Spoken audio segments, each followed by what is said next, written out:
Hey everybody, welcome to my video. I want to talk about how can 3D blockouts and generative AI be combined to help 3D artists create concept art without relying on drawing skills or prompt engineering. Yes, it's a very common question or common issue that's ongoing in the industry where 3D artists who are good at 3D work often struggle to do 2D drawing, and similarly, there are issues where 2D artists who are good with 2D conceptual art creation often struggle to do 3D. The idea here is to understand how we can bridge that gap or not feel handicapped when you don't have drawing skills. My name's Amit Naval. I'll be the host for today, and this is the key point that I'm going to address.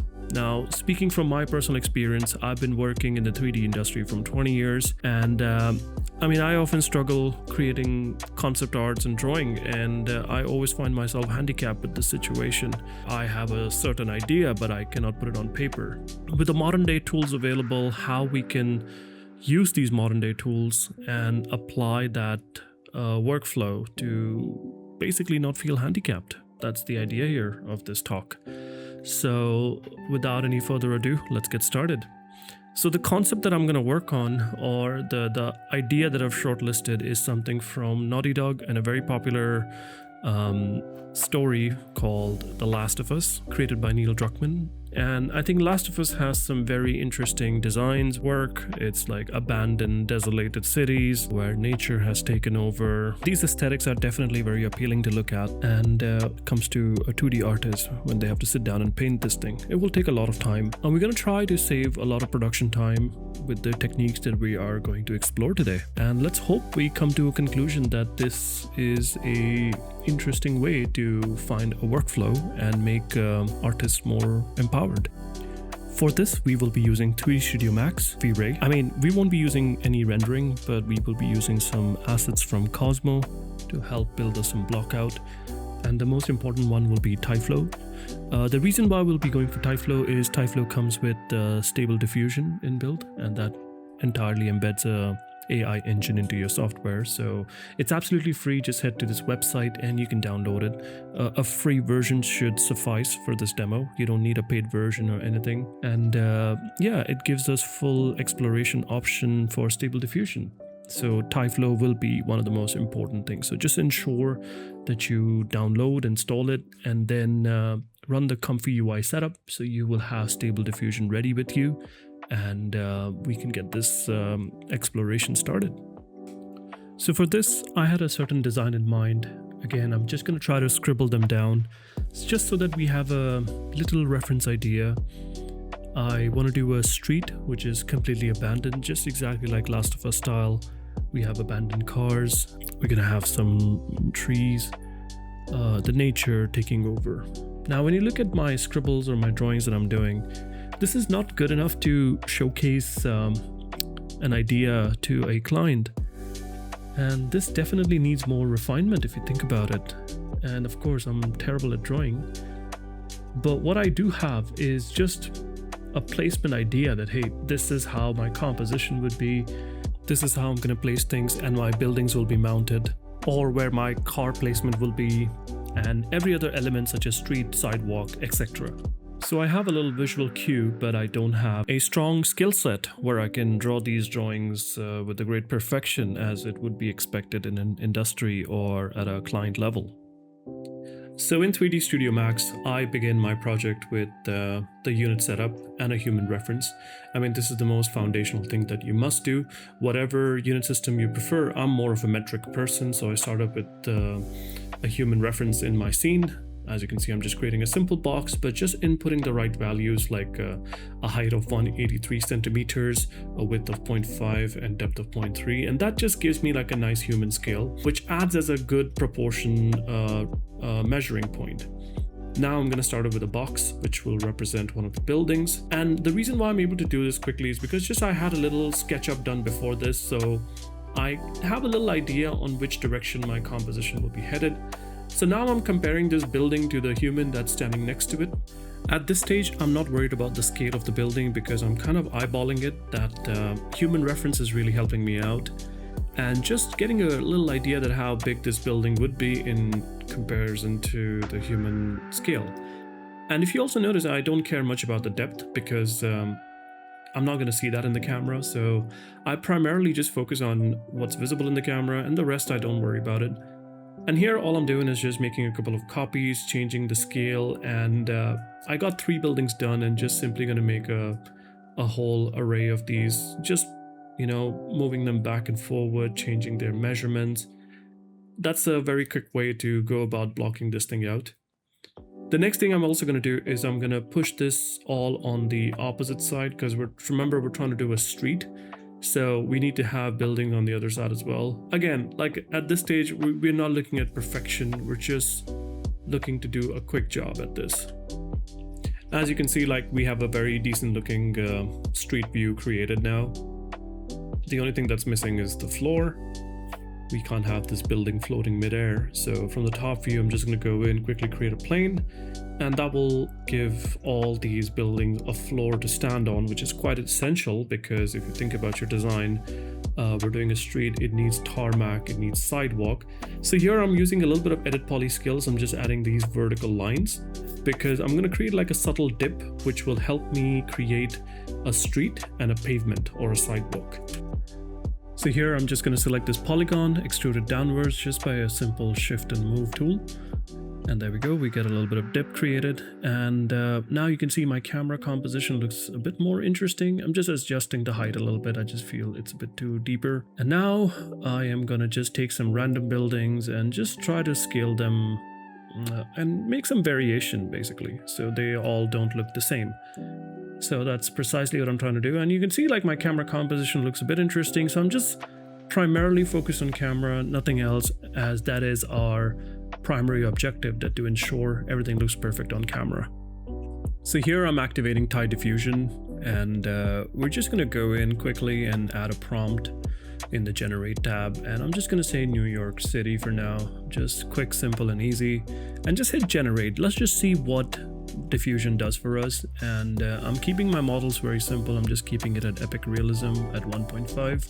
So as you can see, it has generated a very decent looking New York skyline, but that's not what we're aiming for. So this is where we are going to train the AI to read our proxy or the blockouts that we made. So we're going to head to control net and activate depth, and this will allow the AI to read our model and follow those guidelines as we have created. So as you can see, it's doing a pretty decent job. If you increase the weight or decrease the weight, it basically defines how true it's going to stay to your design. So as you can see, it's doing a very good job. I got a nice, clean looking New York City, but that's not what we want to go for. So we are going to change our prompt now. So let's just try typing abandoned city streets instead. And let's hit enter and let's see what we get. And our outcome will be a completely different look now.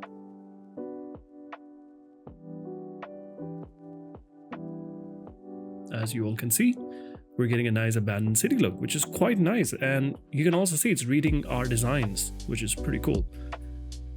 Weight allows you to basically prescribe the software that, hey, how much do you want those lines to be read?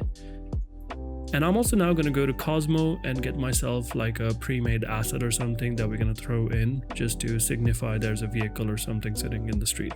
Now, as I mentioned before, you don't have to necessarily use the Cosmo assets. You can even get your things from Sketchfab or TurboSquid or any other free, royalty-free models. So please feel free to explore. Now, I just have access to Cosmo, that's why I'm using it. So I just got this old van and I'm using the select and place tool. So just quickly placing them. Again, my focus is on the camera view at the bottom.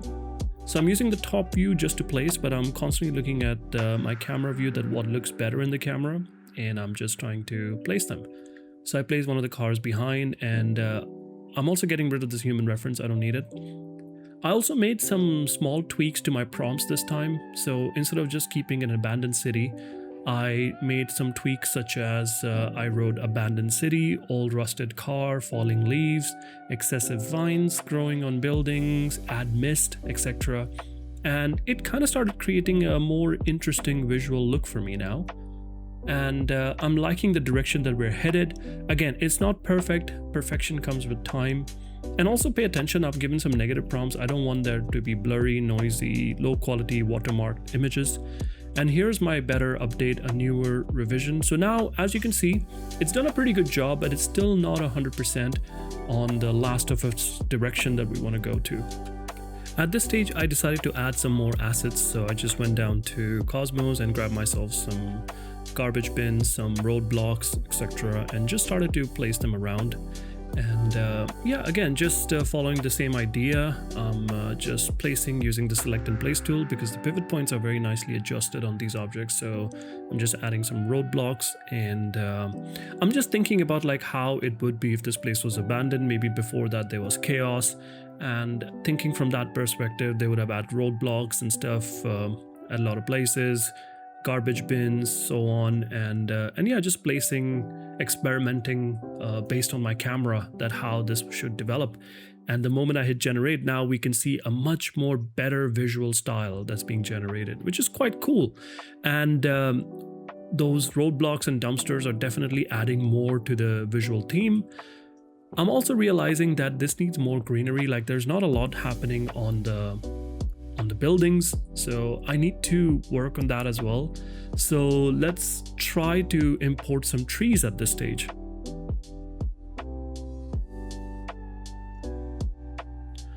So here, as you can see, I am importing them as a mesh, and I again just trying to place them randomly.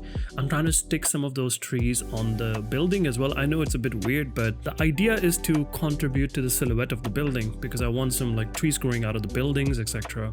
So I'm trying to go for that kind of a concept, and again using select and place tool constantly to ensure that this just adds up. And let's try to generate one and let's see what happens. And instantly you can see there's a massive difference that it creates, and it looks quite nice now with all those trees added. So definitely I can definitely conclude at this stage that we can add more trees where necessary, and the more silhouettes you add, the better it gets when it comes to design phase.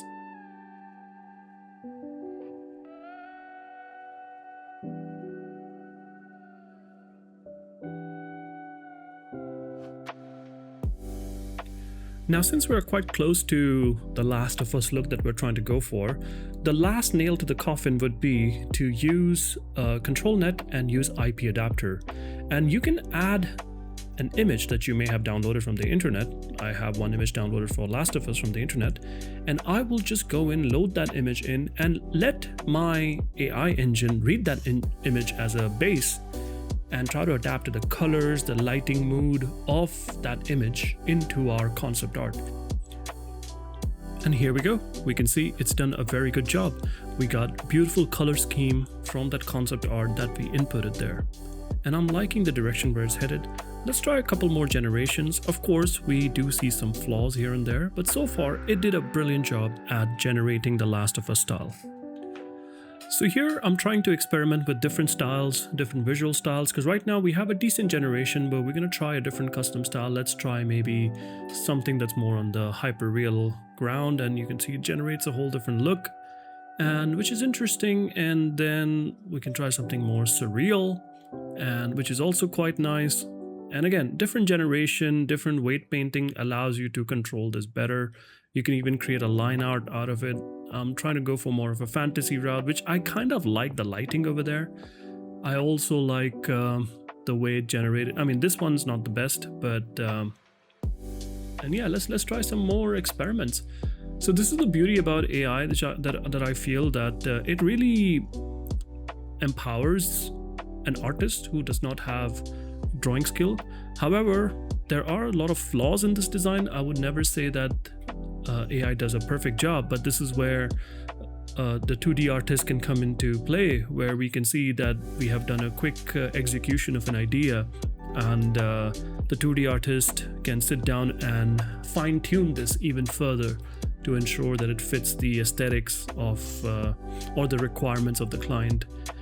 And even 3D artists, for instance, can have a nice visual cue or a visual direction on where they're heading with this project. Definitely a very strong tool to have in your arsenal, and you can see this is my end result. Again, it has its flaws, but they can be fixed very easily. I hope you learned something interesting, and I have drawn out a very decent idea with the use of AI, and once used right, it could be a great tool.